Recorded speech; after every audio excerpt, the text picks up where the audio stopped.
تو جن لوگوں کا ذہن تھا توحیدی لیکن اس مسئلے میں الجھ گئے، انہوں نے ایک اور شکل تجویز کی کہ خدا خود ہی اس شکل میں تبدیل ہو گیا۔ کیسے؟ جیسے برف پگھلتی ہے تو پانی بن جاتا ہے۔ پانی کہاں سے آیا؟ برف سے۔ اب کوئی پوچھے برف کہاں ہے؟ بھائی یہی پانی ہے، یہی برف ہے یا نہیں؟ اسی پانی کو آگ کے اوپر آپ نے رکھ دیا، وہ بھاپ بن گئی۔ اب آپ کہیں برف کہاں ہے، پانی کہاں ہے؟ یہی بھاپ جو ہے یہی در حقیقت پانی ہے، یہی بھاپ جو ہے یہی برف ہے۔ یہ ہے وہ ہماؤس پینتھیزم جس کو انگریزی میں کہتے ہیں، کہ خود خدا نے روپ دھار لیا اس کائنات کا۔ یہ دو فلسفے ہیں۔ کیا ہے یہ؟ بدترین شرک ہے۔ پہلی اگر شکل ہے تو وہ انسان خدا قرار پا گیا، جس کو اوتار مانا وہ خدا ہو گیا کہ نہیں؟ اور دوسری شکل میں تو ہر چیز ہی خدا ہے، یہ بھی خدا، یہ بھی خدا، پتھر بھی خدا، درخت بھی خدا، ہر چیز خدا۔ اس لیے کہ وہ برف پگھلی ہے تو پانی بنا ہے۔ وہ پانی چاہے زیر زمین آ رہا ہے، وہ پانی چاہے زمین کے اوپر دریا کی شکل میں آ رہا ہے یا زمین میں سوتے چل رہے ہیں، پانی تو وہی برف ہے جو پہاڑوں پر ہمالیہ پر پڑا ہوا ہے، وہی پگھل رہا ہے، یہ کچھ بن رہا۔ یہ ہے شرک فی الذات کی دوسری قسم جو دنیا میں رہی، پینتھیزم اور انکارنیشن، یا حلول اور ہماؤس۔ سمجھ میں آ گیا؟ اب میں ایک بات آپ سے عرض کروں گا، اللہ کا اس امت پر بہت بڑا فضل ہے جس کا آپ کو شکر ادا کرنا چاہیے۔ اس نوع کے شرک سے یہ امت 15ویں صدی شروع ہو جانے کے باوجود تاحال بحیثیت مجموعی محفوظ ہے۔ میں نے بحیثیت مجموعی کہا ہے، کوئی افراد یا عوام الناس یا جہلا یا شعراء یا نعت گو وہ مبالغہ آرائی میں کوئی بات کہہ دیتے ہو تو وہ علیحدہ بات ہے، لیکن مسلمانوں میں کوئی مستند فرقہ اور اس کے جو مستند عقائد ہیں ان میں الحمدللہ آج تک ایسی کوئی چیز ثابت نہیں۔ اس کا جب آپ تقابل کریں گے نا، آپ کا کیا خیال ہے عیسائیوں کو حضرت مسیح سے کتنی محبت تھی؟ اس کا تقابل کیجئے، جو محبت مسلمانوں کو رہی حضور کے ساتھ، عیسائیوں کی محبت عشر عشیر نہیں بنے گی۔ اس محبت کے باوجود کہ ہمیں 10 گنا 100 گنا 1000 گنا زیادہ محبت ہے حضور کے ساتھ، لیکن دیکھیے کہ انہوں نے خدا کا بیٹا بنا دیا۔ یہاں کسی نے حضور کے بارے میں یہ بات آج تک کہی؟ یہ بہت بڑا کنٹراسٹ ہے نا۔ یہ در حقیقت عقیدت اور محبت کا غلو ہوتا ہے، تو عقیدت اور محبت کی کمی تو یہاں بھی نہیں، الحمدللہ ان سے زائد ہے، لیکن الحمدللہ ثم الحمدللہ ثم الحمدللہ خدا کا بیٹا تو کسی نے نہیں بنایا۔ اچھا میں ایک اور کنٹراسٹ آپ کو دکھاتا ہوں تاکہ آپ اللہ کا شکر کریں۔ حضرت علی کی کیا نسبت ہے حضور کے ساتھ؟ نبی اور امتی۔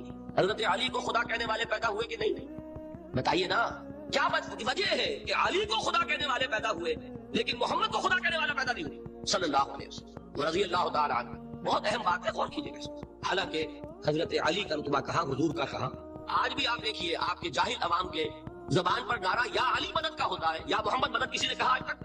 یہ یا محمد لکھنے کے کام آتا ہے، صرف وہ مسجد میں لکھ دو تاکہ پتہ چل جائے یہ فلاں فرقے کی مسجد ہے، دوسرا خود ہی بھاگ جائے بس۔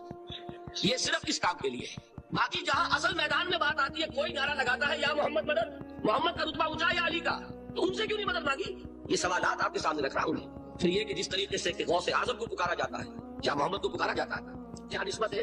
حضرت علی تو پھر بھی صحابی ہے، خلیفہ چہارم ہے، حضور کے چچا داد بھائی ہے، داماد ہے۔ غوث اعظم تو بہرحال وہ نسبت تو نہیں ہے۔ دیکھیے میں اس کا تعلق جوڑتا ہوں ختم نبوت سے۔ جس طرح اللہ نے خصوصی حفاظت فرمائی ہے قرآن کی، اسی طرح خصوصی حفاظت فرمائی ہے محمد رسول اللہ۔ یہ اسپیشل پروٹیکشن ہے، ورنہ نہیں ہو سکتی تھی۔ یہ خصوصی تحفظ ہے اللہ کا۔ یہاں بگاڑ پیدا ہو جائے تو صحیح کون کرے گا؟ حضرت مسیح کی اصل حقیقت تو حضور نے آگے بتا دی، ذالک عیسی ابن مریم قول الحق الذی فیہ یمترون ما کان للہ ان یتخذ ولدا سبحانہ۔ یہ حضور نے آ کر حضرت مسیح کی حقیقت بیان کر دی کہ نہیں؟ سورہ مریم کی یہ آیات سنی تھی نجاشی رحمۃ اللہ علیہ نے جب حضرت جعفر ابن ابی طالب کی زبان سے، تو کیا کہا تھا تنکرا اٹھا کر، خدا کی قسم جو ان آیات میں مسیح کا مقام بیان ہوا ہے، مسیح اس سے تنکا بھر بھی زیادہ نہیں۔ لیکن اگر محمد رسول اللہ کو خدا کا بیٹا بنا دیا گیا ہوتا یا خدا بنا دیا گیا ہوتا تو کون آتا اس کی اصلاح کی؟ جیسے قرآن مجید کا تحفظ ہے ایسے ہی محمد رسول اللہ کا تحفظ ہے۔ وہ تحفظ ہوا کیسے ہے؟ جتنا قرآن مجید نے ایمفیسائز کیا حضور کی بشریت کو، قل انما انا بشر مثلکم، اے نبی ان کو بتاتے رہیے، بار بار بتائیے کہ مجھے کچھ اور نہ بنا لینا، میں بھی بشر ہوں، انسان ہوں۔ ہاں مجھ پر وحی ہوتی ہے، تم پر نہیں ہوتی، یہ فرق ہے۔ میں رسول ہوں، تم نہیں ہو۔ یہ بات میں ذرا اور مسئلہ میں واضح کروں گا، ابھی صرف یہ نوٹ کیجئے کہ یہ تحفظ جو ہے، جیسے قرآن کو تحفظ دیا لیکن اس کے لیے ذرائع بھی ہے نا۔ یہ حفظ قرآن کا سلسلہ جو ہے یہ اس کا ذریعہ بنا، یہ رمضان میں تراویح جو ہے اس کا ذریعہ بنی۔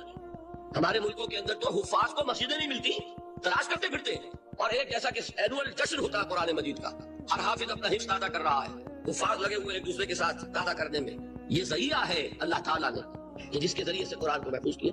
تو حضور کو جو حفاظت دی اس کا ایک طریقہ کیا ہوا؟ قرآن مجید میں حضور کی بشریت کا نمایاں کرنا، اور دوسرا یہ کہ خود حضور نے ایسی باریک بینی سے روکا۔ یہ بھی آپ کو پسند نہیں تھا کہ میں آؤں تو تم کھڑے ہو جاؤ، سنا کہ نہیں سنا آپ نے؟ صحابہ کو آپ روکتے تھے۔ ایک صحابی کی زبان سے نکل گیا ماشاء اللہ و ما شئت، جو اللہ چاہے اور جو آپ چاہے، فوراً ٹوک دیا اجعلتنی للہ ندا، کیا تم نے مجھے خدا کا بندے مقابل بنا دیا؟ مشیت صرف اس کی ہے. یہ روک ٹوک یہ وہ چیزیں ہیں کہ جس کی بنا پر اللہ نے تحفظ عطا کیا. یہ جو آپ نے فرمایا میری قبر کو کسی جلسے اور جشن کا مرکز نہ بنا لینا، فرمایا کہ نہیں فرمایا؟ اللہ تعالیٰ لعنت فرمائے بنی اسرائیل پر کہ انہوں نے اپنے نبیوں کی قبروں کو وہ میرا گاہ بنا. یہ ساری وہ ہے، یہ تحفظات ہے، یہ بچاؤ ہے، یہ امت کو متنبع کیا جا رہا ہے. یہ محبت اور عقیدت کا غلو جیسے پہلے ہوا، یا اہل الکتاب لا تغلوا فی دینکم، اے کتاب والو اپنے دین میں غلو سے کام لو.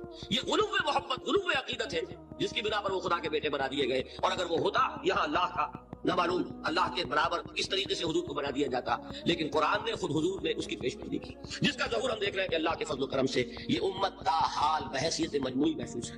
البتہ دیکھیے شاعروں کی باتیں اور ہوتی ہیں اور عوام کی اور واعظوں کی اور نعت گوؤں کی باتیں جو ہے وہ اور. میں جس چیز کی نفی کر رہا ہوں وہ علماء کی بات ہے. شاعروں کا تو قرآن مجید کے اندر خود ہی بھاڑا پھوڑ دیا اللہ نے. والشعراء يتبعهم الغاوون الم تر انهم في كل واد يهيمون انهم يقولون ما لا يفعلون.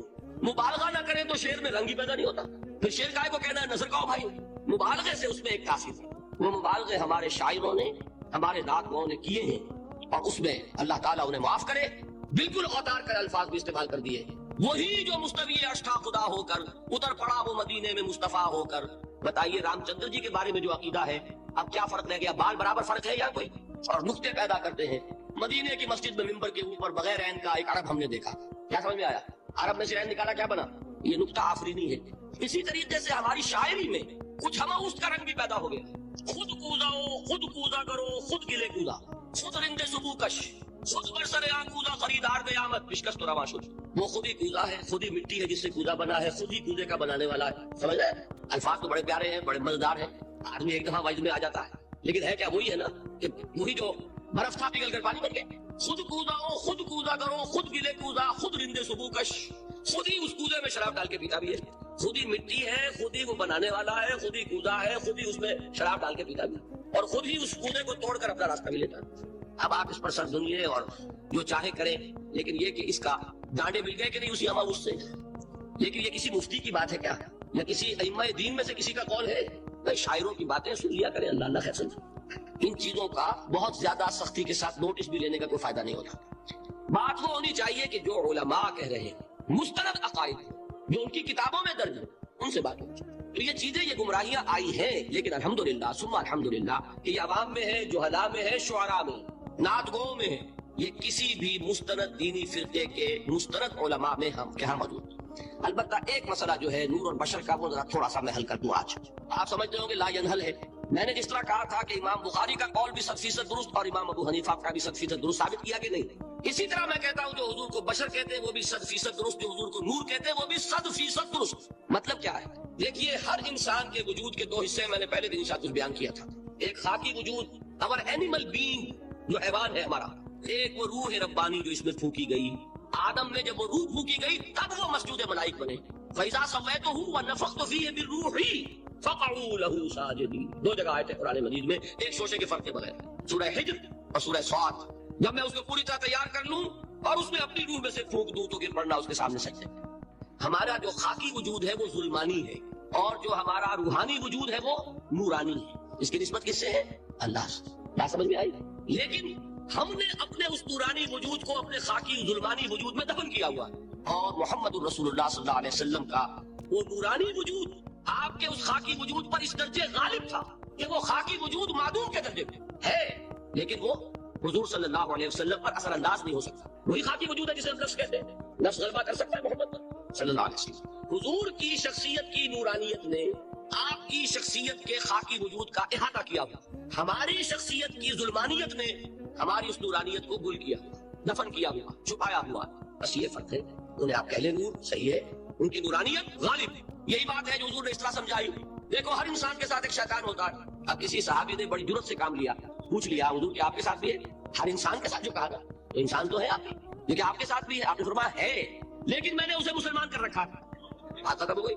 نفی نہیں ہے، وہ میرے تابع ہے، میرا مطیع ہے، مجھے گدن نہیں پہنچا سکتا. ہے تو صحیح، لیکن نہ ہونے کے درجے میں آ گیا کہ نہیں. یہ ہے فرق صاحب. اور میں یہاں پہ کوٹ کرنا چاہتا ہوں ایک بہت بڑے بریلوی مکتب فکر کے عالم دین صاحب زادہ، نام میرے ذہن سے ایک دم اتر گیا، فیض الحسن. اللہ تعالیٰ ان کی خطاؤں سے درگزر فرمائے، ان کی مغفرت فرمائے. آپ نے سنا ہوگا نام. انہوں نے ایک روز تقریر کی جو میں نے سنی اور تقریر کہاں کی؟ ساہیوال میں. وہاں کا ایک بہت مشہور چوک ہے مہاجرین، مسجد مہاجرین کہلاتی ہے، وہاں تقریر تھی. میں نے سنی. ان کے الفاظ یہ تھے کہ کیا آپ لوگ ہمیں جاہل سمجھتے ہیں؟ کیا ہمیں عربی نہیں آتی؟ کیا ہم نے قرآن نہیں پڑھا جس میں بار بار یہ لکھا ہوا ہے کہ حضور بشر ہے؟ حضور بشر ہے، لیکن اصل میں ہم حضور کی بشریت کو نمایاں کرنے کو سوء ادب سمجھتے ہیں. بات سمجھیے آپ نے، اس طرح پیاری بات ہے. انہوں نے کہا کہ آپ کے باپ کا نام کیا ہے؟ عبد الرحمان. آپ عبد الرحمان کہہ کے پکارتے ہو ابا جان. ابھی آپ نے وہ آیات سنی، حضرت ابراہیم نے اپنے مشرک باپ کو یا ابت ہے یا ابت ہے، بڑا پیارا ترجمہ کیا. ابا جان، ابا جان. کیا نام لیں گے؟ آپ کے باپ کا نام ہے، نام نہیں لیتے آپ. کیوں؟ ادب کی وجہ سے. اسی وجہ سے ہم در حقیقت حضور کی بشریت کو نمایاں کرنے کو سوء ادب سمجھتے ہیں، ورنہ کوئی ہم جاہل ہیں، ہمیں عربی نہیں آتی، ہم نے قرآن نہیں پڑھا. ہم جانتا ہے کہ وہ بشر. بات سمجھ میں آئی؟ کتنی آسانی سے مسئلہ حل ہے، بشرطے کہ نیت حل کرنے کی ہو.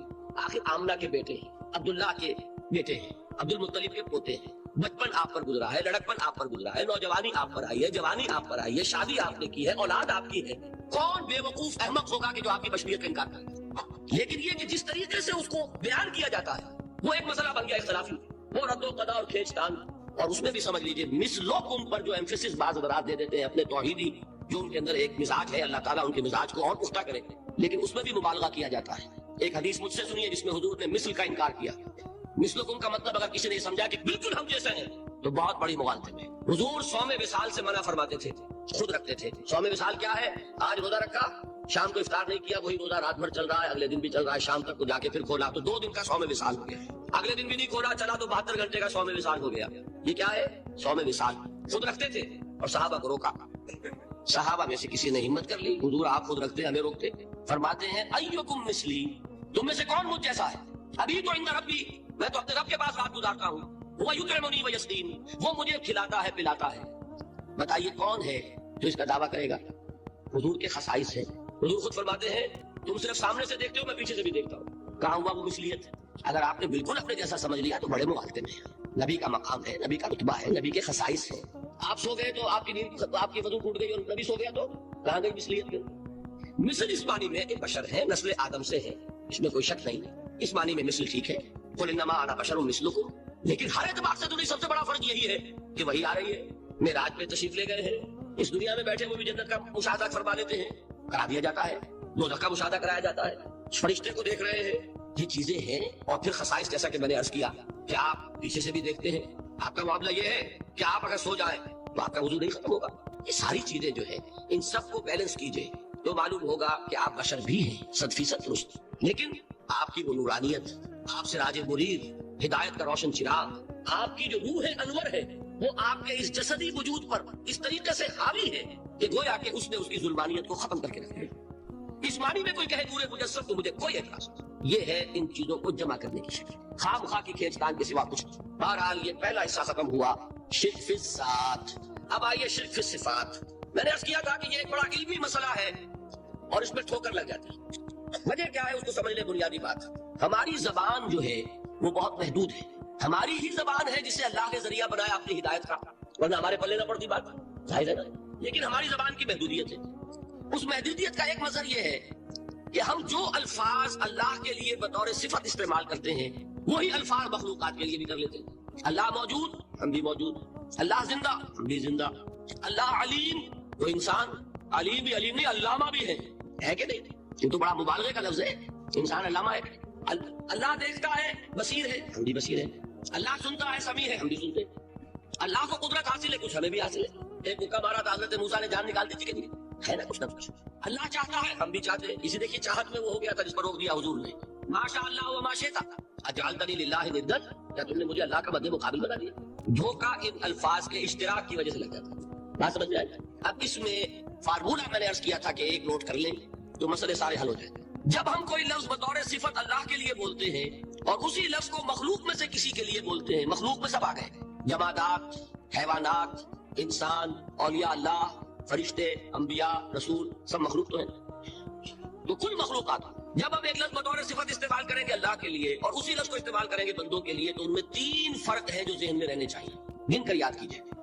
اللہ کی ذات قدیم ہے، ہمیشہ سے ہے. اسی طرح اس کی صفت بھی قدیم ہے، ہمیشہ سے ہے. مخلوقات حادث ہیں، ان کی صفات بھی حادث ہے. حادث قدیم کے مقابلے میں کہ پہلے نہیں تھی پھر ہو گئی. ایک فرق. اللہ کی ذات از خود ہے، کسی اور نے تو اس کو وجود نہیں بخشا نا. اللہ کا وجود از خود ہے، ذاتی ہے، اسی طرح اس کی صفات ذاتی ہے، کسی اور کی عطا کردہ نہیں ہے۔ مخلوق کوئی ہو کسے باشد، ان کا وجود ذاتی نہیں عطائی ہے، اللہ نے دیا تو وجود ملا، اسی طرح ان کی صفات عطائی ہے ذاتی نہیں۔ دو فرق ہو گئے۔ اللہ کی ذات مطلق ہے لا محدود، اسی طرح اس کی صفات مطلق ہے لا محدود۔ مخلوق کی ذات محدود کسے باشد، صفت بھی محدود، تین فرق ہے، ذاتی عطائی، قریب حادث، لا محدود محدود۔ تین فرق ذہن میں رہے تو جو صفت بھی آپ بولیں گے اس پہ یہ تینوں باتیں ذہن میں رہیں۔ سمجھ میں آ گئی بات؟ اب اس کا اطلاق کیجئے تو یہ علم غیب کا مسئلہ حل ہو جائے گا۔ یہ بھی لا ینحل سمجھا جاتا ہے نا، علم کسی کا بھی ہو، انسان، فرشتہ، اولیاء، انبیاء، رسول، حضور صلی اللہ علیہ وسلم، کسی کا حادث ہے، قدیم نہیں ہے، عطائی ہے، ذاتی نہیں ہے، محدود ہے، لا محدود نہیں ہے۔ تین باتیں مان لیں شرک نہیں ہوگا، ان میں سے ایک کو ساقط کر دیں شرک ہوگا۔ آئی بات سمجھ؟ اللہ کی قدرت ذاتی ہے، عطا کردہ نہیں۔